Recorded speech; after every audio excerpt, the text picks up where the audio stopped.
বাংলাদেশে তখনও কেউ তৈরি করতে পারতো না এগুলো। পুরাটাই আমদানি নির্ভরশীল ছিল। এই আমদানি নির্ভরশীলতা কাটিয়ে আমরা এখন রপ্তানি করতেছি।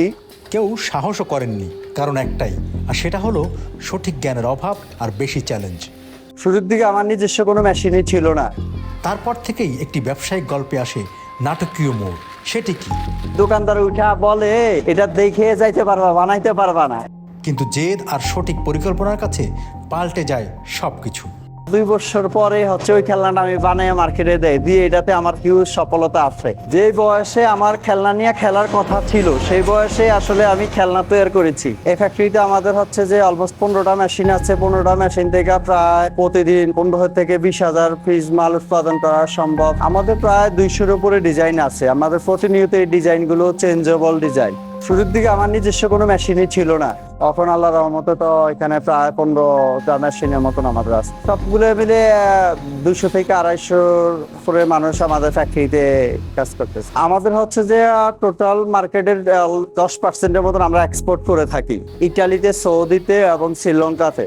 আমি আসলে শুরুতেই টয় ফ্যাক্টরিতে চাকরি করতাম। টয় ফ্যাক্টরিতে চাকরির পরে আমি চিন্তা করলাম যে নিজে কিছু একটা করব। সেই চিন্তার আলোকে মূলত ছোট্ট করে একটা ফ্যাক্টরি করি। দেন আজকে 17-18 বছর আমার এই ইন্ডাস্ট্রির জার্নি। এটা 2014-15 সাল থেকে মনে বোঝা যাচ্ছে যে চায়নার থেকে আমরা বেটার কিছু ম্যানুফ্যাকচারিং করতে পারি। পরে লোকাল মার্কেটে আমরা পুরাটাই আমদানি নির্ভরশীল ছিল। এই আমদানি নির্ভরশীলতা কাটিয়ে আমরা এখন রপ্তানি করতেছি। খুব অল্প বয়সে ঢাকাতে আসি।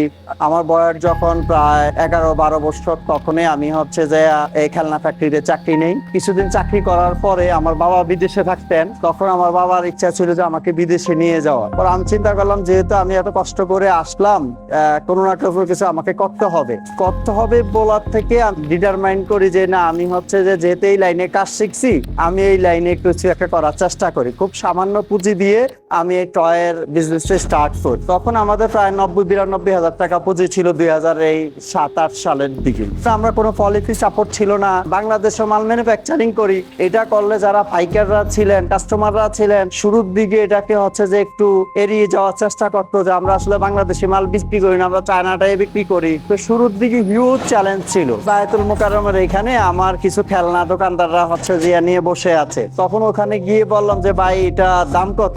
আমি বিক্রি করি 350 টাকা, আমার কাছে দাম চাইলে হলো 1500 টাকা। আমি বললাম এটা 400 টাকা দিয়ে দেওয়া যাবে? আমাকে বলতেছে, ভাই কি বলেন, এটা হাতে লইতে তো লাগে 700 টাকা। এগুলো তো আপনার সব বিদেশি মাল। তো এরপরও ওনার সাথে আমার পরিচয় না দিয়া একটু হাসির চলে কথাবার্তা বলে কৌশল বিনিময় করে চলে আসলাম। এরকম অনেক ঘটনা আছে। শুরুর দিকে যারা ইম্পোর্টার, তাদের দোকানে গেলাম, গিয়ে খেলনাটা ধরলাম, ধরে দেখতেছি যে আসলে এটার পজিশন কি, এটা কি হবে। ওই দোকানদার উঠা বলে, এটা দেখে যাইতে পারবা, বানাইতে পারবা না, এরকম একটা কথা বলছিল। ঠিক তার 2 বছর পরে ওই খেলনাটা আমি বানিয়ে মার্কেটে দেয় দিয়ে, এটাতে আমার হিউজ সফলতা আছে। যে বয়সে আমার খেলনা নিয়ে খেলার কথা ছিল, সেই বয়সে আসলে আমি খেলনা তৈরি করেছি।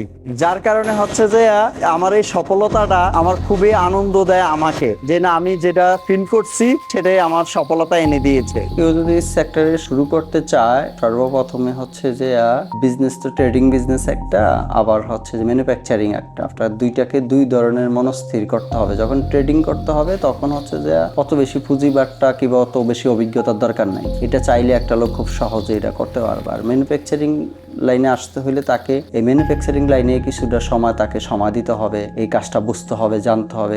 আমাদের এখানে ওরকম কোনো বাইন্ডিংস নাই, যে কেউ আসতে পারবে, যে কেউ এসে যে যার সামর্থ্য অনুযায়ী সে নিবে, কোনো প্রবলেম নেই, ওরকম কোনো বাইন্ডিংস নাই। খেলনার ব্যবসা আসলে যে অকেশন ভিত্তিক যে খেলনাগুলো চলে, ধরেন আপনার পয়লা বৈশাখে এক ধরনের খেলনা চলে, তারপর ঈদে এক টাইপের খেলনা চলে।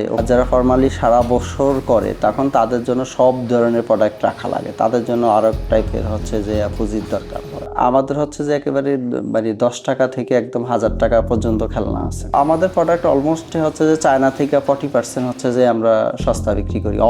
সব প্রোডাক্ট চায়নার মতোই কোয়ালিটি না হলে তো আমরা এক্সপোর্ট করতে পারতাম না। এই যে একটা খেলনা আছে, আমাদের পাইকারি রেট 180 টাকা। এটা আমরা পাইকারি 80 টাকা করে বিক্রি করতেছি। এই খেলনাটা আমরা পাইকারি রেটে 200 টাকা করে বিক্রি করতেছি।